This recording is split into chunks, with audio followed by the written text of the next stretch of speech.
Hey, Steve Mignani here doing the Junkyard Crawl with help from my friends at High Octane Classics in Auburn, Massachusetts. Thanks, guys. This is a 1962 Pontiac Catalina. Now, 1962 was a record sales year for Pontiac with 522,000 cars sold, which was their best year ever. And in fact, it was the fourth year, our third model year actually, for wide track styling and chassis, which basically started in '59.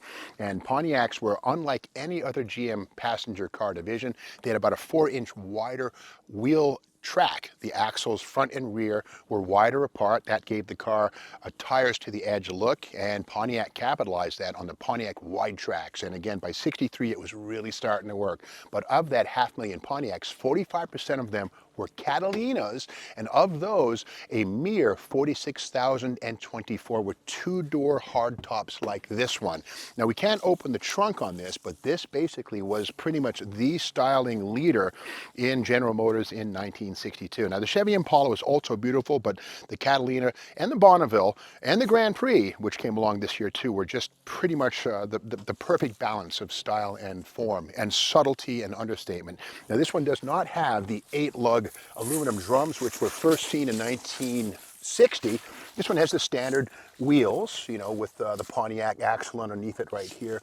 But again, very tasteful stuff. And again, the Catalina was kind of it did the heavy lifting. And again, about 45% of all Pontiacs were Catalinas. Again, most of those were 4-door hardtops and sedans and wagons. But again, a small number were 2-door hardtops like this. Now, this is kind of an unusual car. We look inside, and first up, the engine is all over the interior. Now, that is a Rochester 2-barrel. Could it be a tri-power? No, unfortunately, that's the only carburetor on this intake. So this is basically the base 389 2-barrel, which had 215 horsepower, believe it or not.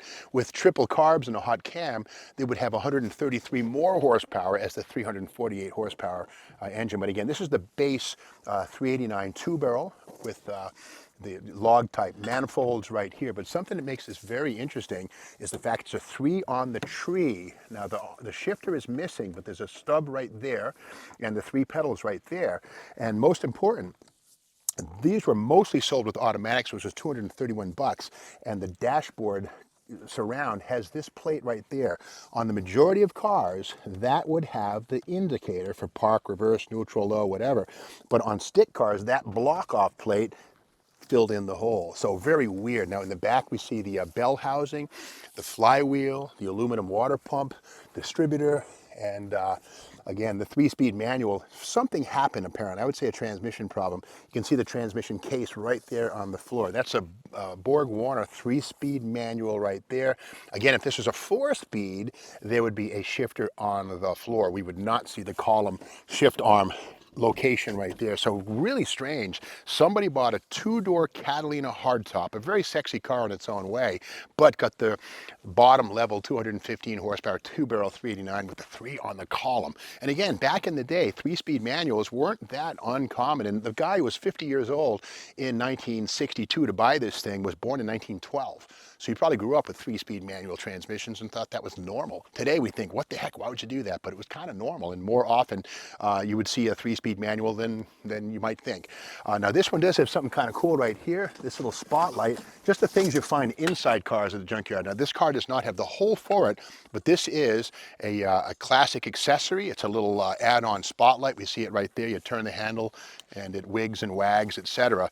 Kind of a cool thing, and I'm not sure what this is doing inside the car, but it proves the point that when you're in the junkyard, you never want to take anything for granted. You want to look around. Here's the on-off switch right here.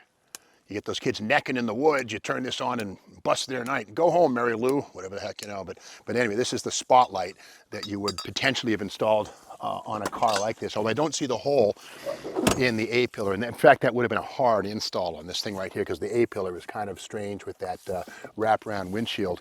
Now, again, we don't see the aluminum 8-lug wheels on this one. But if you compare this to, say, a Chevrolet or a Buick of 1962, the drum is about, again, 2 inches further outboard per side. than it would be on any other GM. That was part of GM's wide track styling. If you take a peek at any Pontiac from the day, you'll see the wheels are set out wider. In fact, one thing that was great about Pontiac was the amount of options. This is a magazine ad from 1962. It says, "Do-it-yourself delight. All you need is a pencil." And it says here in red, you've got 10 engines to choose from, ranging from the 215 horsepower standard power plant up to the wild blue Yonder. 10 transmission options. Two 3-speed synchro meshes, 2 4-speed sticks, and 6 performance-geared hydromatics, axle ratio, suspension options, and these pictures. Look at this, the 421 dual quads, the triples, the aluminum exhaust manifold right there of the Super Duty 421, and of course that classic Pontiac huge rear axle, a favorite of drag racers of all types, solid cam, the McKellar cam. Here's the 4-barrel 389 trophy. 4-speed, Muncie 4-speed, and again, the classic 8-lug aluminum wheel right there. It's called the 8-lug, of course, because the rim has 8 bolts, and the drum is actually a big aluminum structure that the wheel bolts to. And best of all, I'm a model builder, and this is the AMT 62 Catalina 421 Super Duty. This is the pinnacle vehicle from the Catalina lineup. Not the Swiss cheese, that would happen in 63, but again, a nice model kit. I've built a few of these in the years, in dual quad 421 motor, but the cool thing about this thing was tooled now. This is not a kit from the 60s, and the beauty of it is it captures the lines of this car beautifully, from the crisp roof, the thin greenhouse, the nicely sculpted sides, and better still, the chassis has an actual separate frame, so we can show what body on frame really means with this model kit. So it's funny how model kits can be teaching aids and also fun to build. Now on this one, we come to the front. Shane will swap places if you want. And we notice here on this one, the center design theme is sort of this beak right here, okay? About the second year for Pontiac's beak styling, which would go all the way into the 64 GTO, the 70 Firebird, well into the Burt and Sally Trans Ams, even the 1979 rubber nose 4 sunken headlight Firebirds had this same beak styling. You get into the 1980s, even the 90s, even at the very end, Pontiac had that beak styling right there, seen in its second or third model year right here. And of course, quad headlights, standard, fair, and yes, the old faithful, a T3 guide headlight right there.